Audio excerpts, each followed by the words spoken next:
Bonjour à tous, voilà, donc on est le dimanche 9 juin 2019. C'est la petite vidéo du dimanche, donc dimanche pluvieux. On va aller voir un peu où en est le jardin, où j'en suis un peu de mes travaux au jardin. Donc je remercie les personnes qui me font des retours un peu sur mes vidéos. Comme je vous l'ai dit, ça me permet d'améliorer, parce que c'est surtout pour... je le fais surtout pour les autres, hein, je le fais pas forcément pour moi. Donc voilà, merci à Nicolas qui m'a fait des retours concernant le paillage. Voilà, c'est vrai que j'avais parlé du paillage dans ma dernière vidéo. Donc en disant un peu les principaux avantages que j'ai à pailler mon sol, comme on le voit là. J'avais oublié quelque chose d'important au niveau du paillage. Un gros avantage du paillage, c'est que ça empêche la germination des herbes sauvages. Donc avec un bon paillage, on évite des corvées de désherbage phénoménales. Voilà, donc ça c'est vraiment un gros avantage du paillage. Après, je rappelle ce que je disais, hein. Donc ça protège aussi le sol de toutes les formes d'érosion, hein, le vent, la pluie, le soleil, le gel. Voilà, j'essaye de m'inspirer un peu de ce que fait aussi ce qui se fait dans la nature. Et on ne voit jamais dans la nature, que ce soit en forêt ou dans les champs, un sol à nu. Le sol est toujours couvert soit de matière organique, soit de végétaux vivants. Donc si on veut avoir un sol vivant qui puisse nourrir nos légumes, il faut s'inspirer de la nature. Donc le paillage est primordial. C'est pour moi mon facteur de réussite numéro 1. Après, je vais vous dire aujourd'hui mon facteur de réussite numéro 2. Voilà, après je pense pas que c'est vraiment le paillage et la chose que je vais vous dire aujourd'hui, que je vais vous montrer aujourd'hui, c'est le facteur de c'est les deux principaux facteurs de réussite. Après le reste, voilà, c'est du temps, c'est de l'entretien, c'est de l'attention. Mais donc, mis à part le paillage avec du fumier de cheval, j'utilise un engrais qui est, pour moi, qui est magique, dans le sens où il est gratuit, je peux le produire moi-même, et il est très efficace. Donc, que demander de mieux à un engrais? Je vois pas ce que je pourrais demander de mieux à un engrais. Donc, je vais vous le montrer.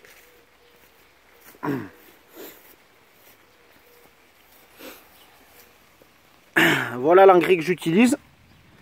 Donc je l'ai produit moi-même, hein. Donc c'est pas du jus d'orange, c'est mon urine. Voilà, donc c'est un excellent engrais, l'urine. Donc qui contient tout ce dont la plante a besoin. Donc on dit dans le langage un peu agricole NPK, azote, phosphore, potassium. Donc dans l'urine, il y a tout ça. Et du coup, c'est un super engrais que j'utilise très régulièrement. Donc c'est un engrais rapide, c'est-à-dire qu'il est assimilable par les plantes, on va dire au bout de 1 à 2 semaines. Ce qui n'est pas du tout le cas pour les autres engrais naturels, comme par exemple le fumier de cheval, ça met plusieurs mois à se minéraliser. C'est-à-dire que la vie du sol transforme la matière organique en azote, en phosphore, en potassium, alors que l'urine, ça met simplement 1 à 2 semaines. Donc moi je l'utilise en dilution.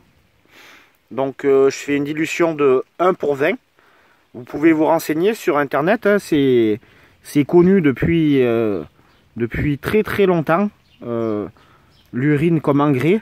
Simplement on a perdu un peu ce rapport un peu à la terre, hein. On a tendance à prendre beaucoup à la terre et à jamais rien lui rendre. Donc les animaux et la terre sont en interrelation étroite et voilà, c'est ma façon, c'est la façon pour moi, qui suis un animal, de rendre à la terre ce qu'elle me donne, c'est-à-dire de quoi m'alimenter. Donc on voit la réaction que ça fait dans l'eau, ça la teinte bien. Voilà, donc là j'ai ma solution, mon engrais, qu'après j'utilise sur toutes les cultures que j'ai envie de booster. Donc bien sûr c'est principalement en début de culture, hein. Je vais pas mettre de l'urine sur des légumes qui sont prêts à ramasser, hein. J'arrête de mettre de l'engrais avec de l'urine, on va dire 1 mois avant la récolte, ce qui permet d'avoir absolument aucun problème de bactéries ou quoi que ce soit, d'autant plus que l'urine est stérile, naturellement stérile, contrairement aux selles par exemple, qui ont besoin d'être compostés pendant plusieurs mois, les selles humaines, alors que l'urine, elle, il n'y a aucun souci là-dessus. Donc voilà, vous voyez, j'arrose tranquillement avec cette solution d'urine diluée dans de l'eau. C'est tout simple, mais c'est drôlement efficace. Voilà, ça avec du paillage, du fumier de cheval et là vous pouvez y aller, les légumes sont magnifiques.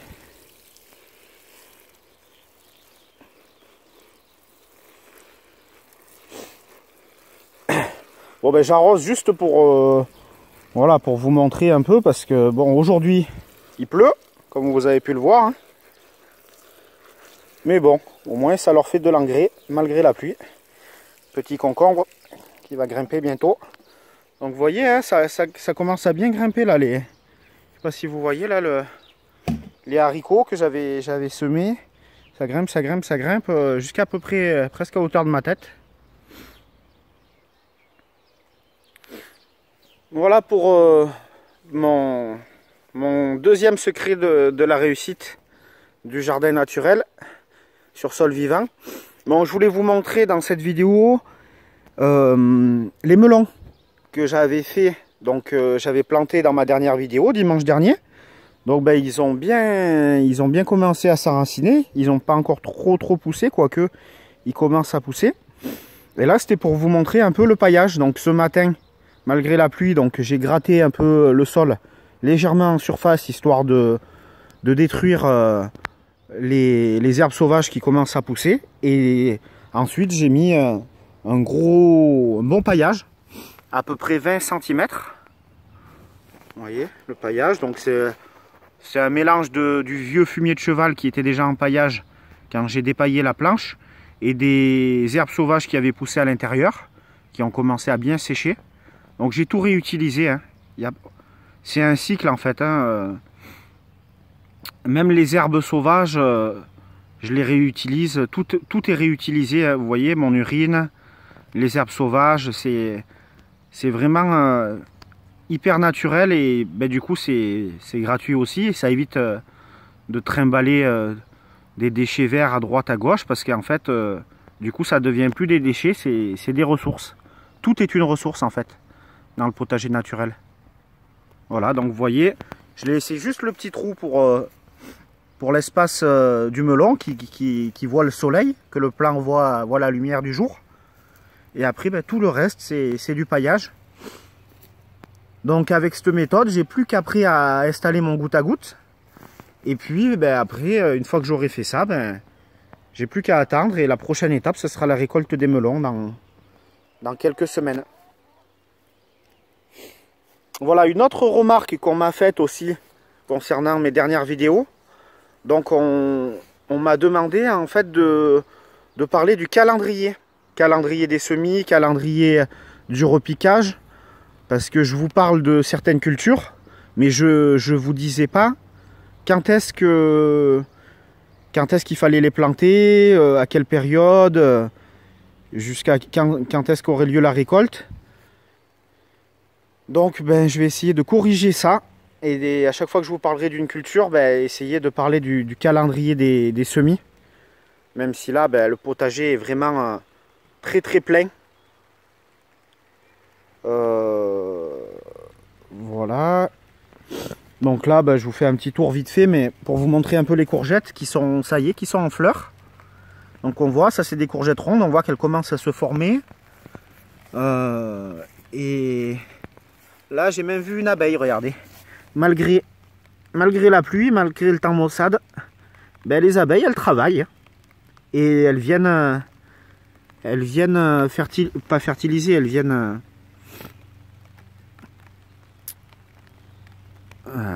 je perds mes mots. Elles viennent butiner, voilà, et polliniser, excusez-moi. Elles viennent polliniser les légumes. Donc c'est génial. La nature qui nous rend des services essentiels à notre survie. Voilà, donc le jardin, c'est comme vous voyez. Donc je vais vous montrer une dernière chose pour cette vidéo d'aujourd'hui.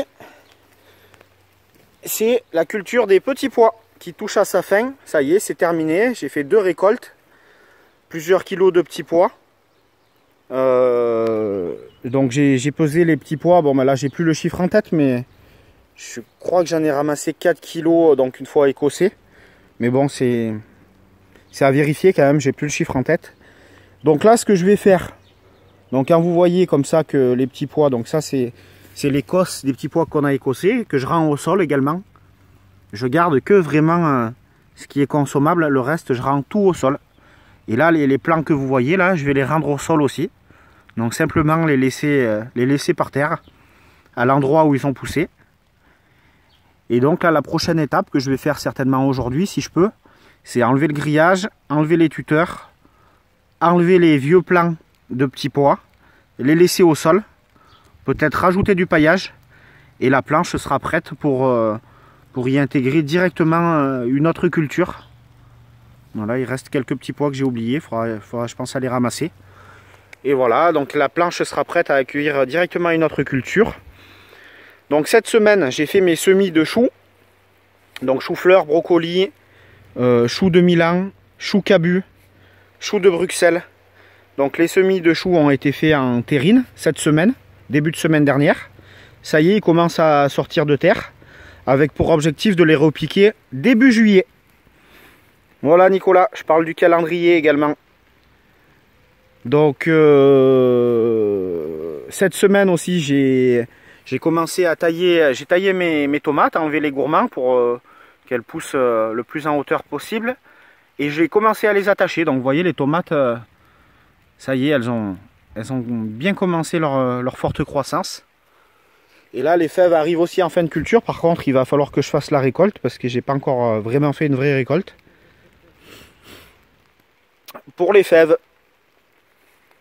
Voilà, et là, les petits semis de poireaux qui poussent bien avec les herbes sauvages entre. Donc les petits semis de poireaux que je vais repiquer quand ils seront de la taille d'un crayon. Donc là j'ai pas le calendrier exactement en tête, je suis peut-être un petit peu en retard, mais j'espère que les poireaux vont rattraper le retard. Et là la récolte de cassis aussi qui a bien commencé. Voilà, on a mangé des clafoutis de cassis, c'est excellent, merveilleux. Voilà le cassis, on le voit là, je sais pas si vous voyez, voilà les cassis, là j'ai une récolte à faire même aujourd'hui. Voilà, sur ces merveilleux cassis, je vous souhaite un bon week-end, un bon dimanche et à bientôt pour une prochaine vidéo. Merci, bye bye.